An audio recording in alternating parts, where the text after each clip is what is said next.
Hey church, welcome to this week's small group. Now, this last Sunday we asked the question, if God doesn't send me elsewhere as a missionary, what should I do? The answer is that the Spirit leads us to support sending missionaries.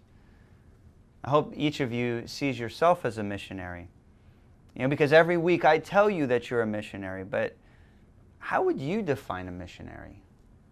And how is the faith of a missionary that stays different from the faith of a missionary that goes somewhere else?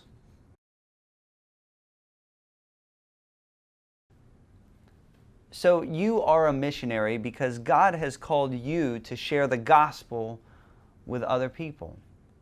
But a missionary that goes has to worry about another culture. They have to worry about finances. They have to worry about what they're going to eat.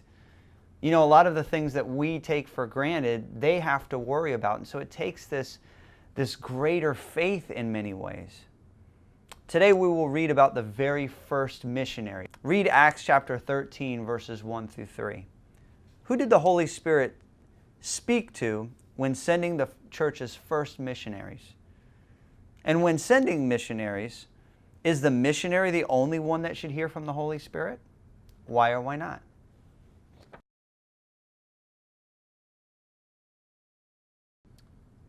I would hope that it wouldn't be just the missionaries that are hearing from the Holy Spirit, but there would be some confirmation from other people to go, you know what?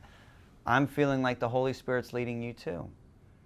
What are some reasons people might ignore a calling from God to go as missionaries themselves? How should our live sent identity frame how we live each day?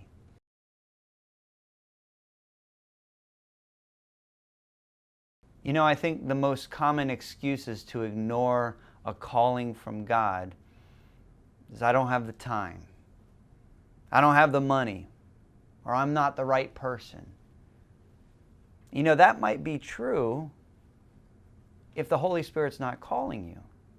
But if the Holy Spirit is calling you, step out in faith. I really want us all to live sent in our everyday life. We should be looking for opportunities that the Holy Spirit gives us every day. Let's read some of the hardships that these first missionaries encountered. Read Acts chapter 14, verses 8 through 20. Why do you think Paul re-entered Lystra after his stoning?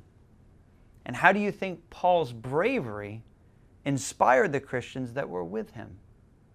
How should it inspire us?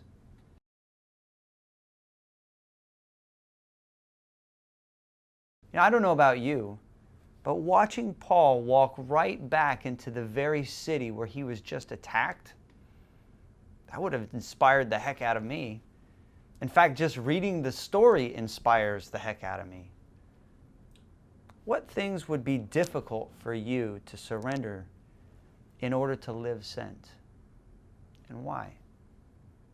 And if you were a missionary sent out by a church, what are the things people from the church could do for you?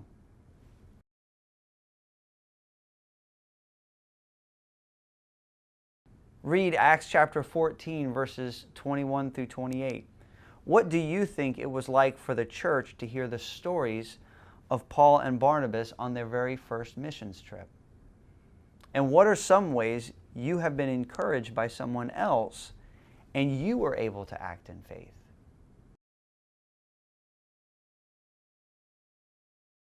How does our experiencing hardship or sacrifice advance the gospel?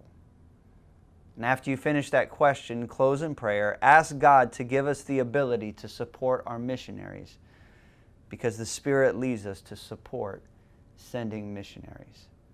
God bless you guys. Remember to invite somebody from church to your small group, and we'll see you on Sunday.